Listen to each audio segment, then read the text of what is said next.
वेद चार हैं। वेद क्या है? विद्रिलाभे विदज्ञाने विदसत्तायाम।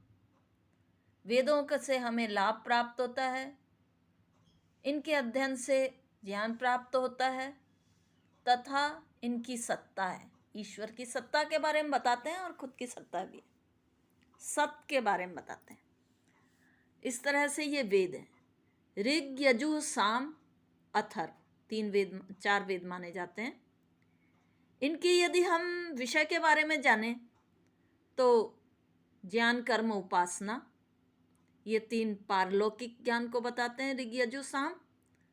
तथा अथर्ववेद अहलौकिक ज्ञान के बारे में बताता है, जो 10 प्रकार के हैं।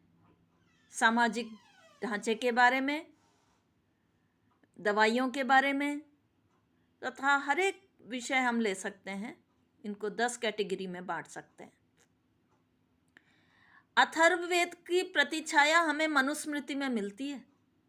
मनुस्मृति में जो सामाजिक ढांचा और सामाजिक कार्य, सामाजिक दायित्व, कर्तव्य, अधिकार, इनके बारे में बताया है, वैसा हम यदि हम करते हैं तो हमारे समाज की सारी कुरीतियां और एक अच्छा समाज प्राप्त हो सकता है। 4 वर्ण बताए वहां, ब्राह्मण, क्षत्रिय, वैश्य, शूद्र, वर्ण बताए हैं। कर्म के अनुसार, कर्मणा जायते, जन्मना जायते शूद्रः कर्मणा द्विजोच्यते या संस्कारात् द्विजोच्यते। संस्कार से मनुष्य द्विज कहलाता है, और द्विज का मतलब है कि एक तो माँ जन्म देती है और एक आचार्य जन्म देता है जो उसको मनुष्य बनाता है। इस तरह से मनुष्य द्विज कहलाता है, और द्विज का यज्ञोपवीत संस्कार होता है। और ये ब्राह्मण, क्षत्रिय, वैश्य, शूद्र अपने अपने कर्तव्यों का पालन करेंगे तो ब्राह्मण ब्राह्मण कहलाएगा। अध्यापनम, अध्ययनम, यजनम, याजनम तथा दानम प्रतिगृहश्चैव ब्राह्मणानाम अकल्पयत्। इसी तरह क्षत्रिय, वैश्य, शूद्र, सेवा कार्य शूद्रों का है।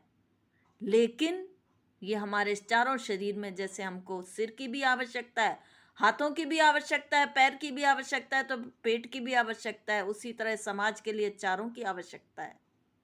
कोई भी किसी से कम नहीं है। तो इस तरह से मनुस्मृति ने अथर्ववेद पे आधारित करके हमारे को, मनु ने बहुत बड़ा ज्ञान दिया। अब यदि वेदों से आगे चलें तो ब्राह्मण आएंगे, जो सब सर्व समझ में आ सकते हैं सामान्य ज्ञान को। फिर आरण्यक आएंगे, जो ऐसे गूढ़ विषय हैं जिनका अध्ययन केवल अरण्य में एकांत में किया जा सकता है।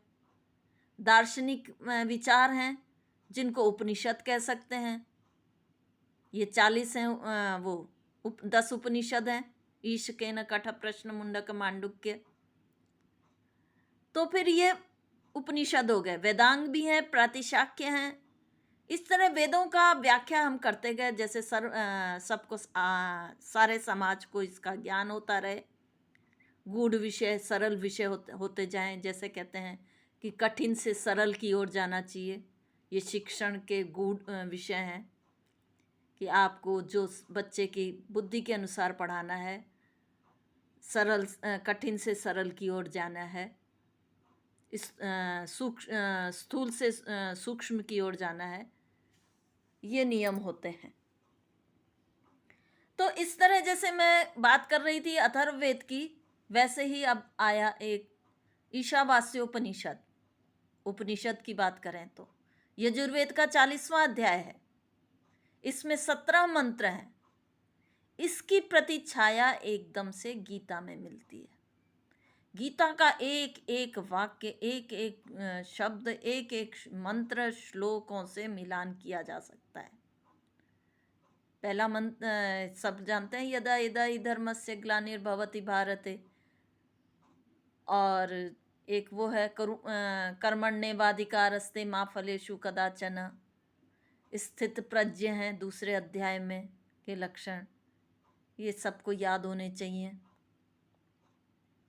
तो यजुर्वेद का पहला मंत्र है ईशावास्यमिदं सर्वं यत्किंच जगत्याम जगत तेन त्यक्तेन भुंजिता मा गृधः कस्य स्विद्धनम, कि सब जगह ईश्वर सर्वांतर्यामी है, इसलिए इस संसार से लगाव मत रखो। ये आप आए हो, उपभोग करो और छोड़ के यहीं चले जाओ। खुली मुट्ठी आए थे, खुली मुट्ठी ही जाएंगे।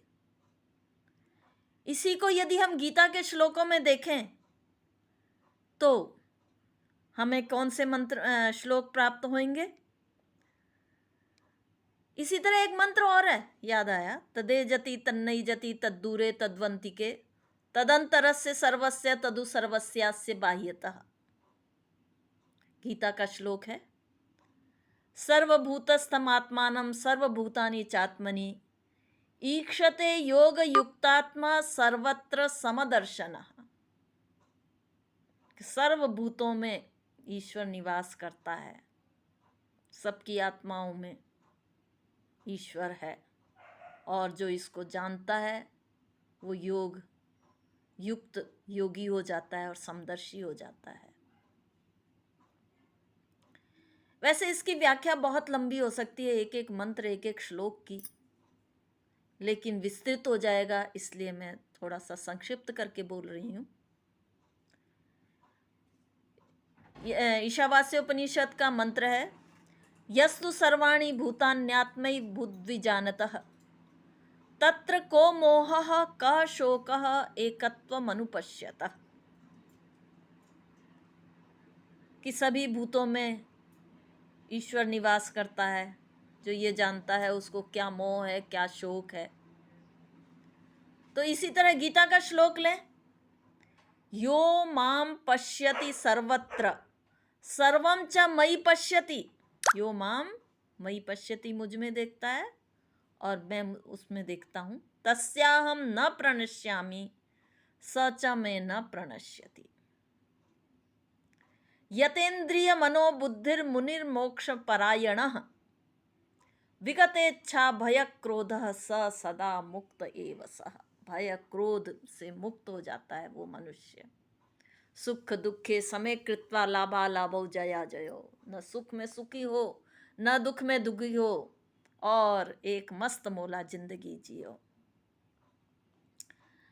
इस तरह का जो सब जीव प्राणी मनुष्य में मुझे देखता है वह भय क्रोध मोह से दूर रहता है। अब ईशावास्योपनिषद की यदि बात करते हैं तो वो उस मंत्र को कैसे भूल सकते हैं? कुर्वन्ने वेह कर्माणि जिजी विशेष शतम समाह एवं त्वयि नान्यते तोस्ति न कर्म लिप्यते नरे। कर्म न लिप्यते, ऐसे मनुष्य में कर्म लिप्त नहीं होते हैं, वो तो सांख्य के अनुसार योगी हो जाता है।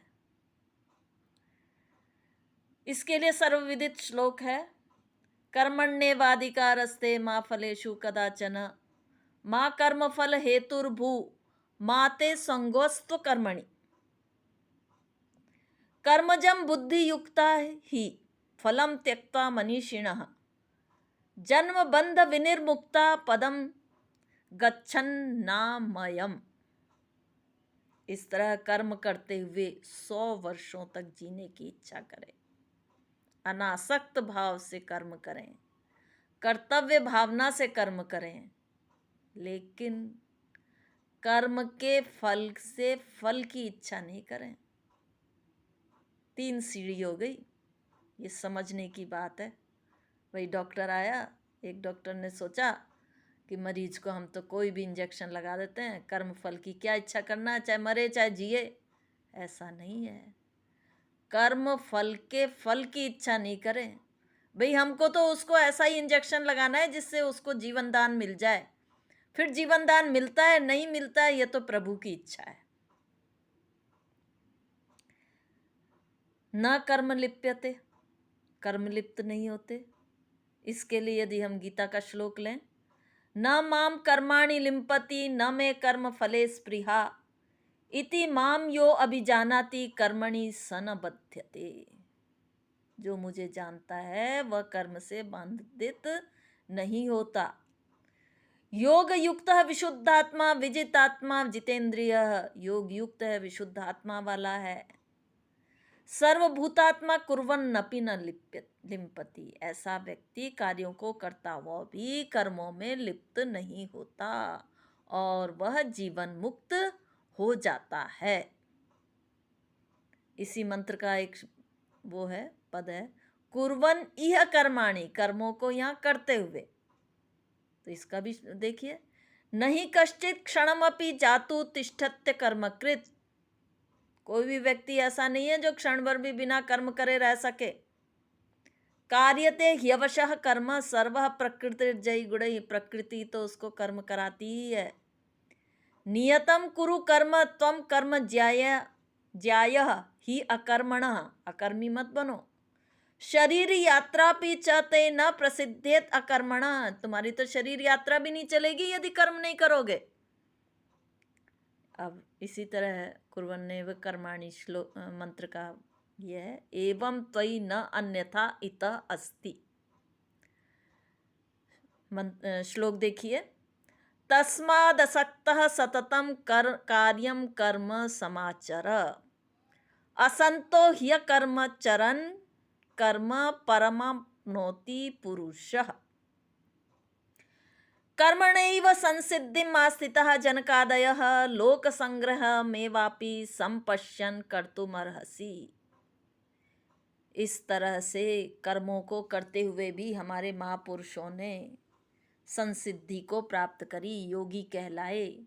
सबसे बड़ा उदाहरण जनक का था।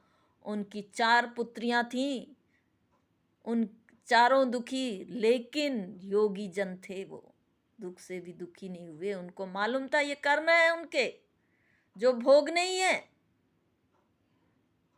इस तरह से एक एक शब्द की व्याख्या हम कर सकते हैं।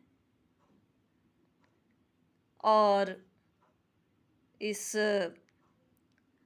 गीता को ईशावास्योपनिषद ही समझिए, क्योंकि हमारी शरीर यात्रा भी कर्म करे बिना जी नहीं सकती। कर्म तो करना ही है। अनासक्त भाव से कर्म करती रहिए, क्योंकि आपकी शरीर यात्रा तो चलानी है जीवन में। जब तक है तब तो कर्म करना ही है। हाँ, अनासक्त हो जाएंगे तो आपकी जीवन मुक्त हो जाएंगे, सुख दुख समझ जाएंगे, ईश्वर आत्मा परमात्मा को समझ जाएंगे, तो आप वो हो जाएंगे, मस्त मौला हो जाएंगे और ईश्वर के स्वरूप को प्राप्त करिए। आगे हम बताएंगे। आज तो इतना ही, फिर आगे के जो 17 मंत्र हैं, ईश्वर का स्वरूप है आगे, सपर्यगात क्या क्या कैसा कैसा है।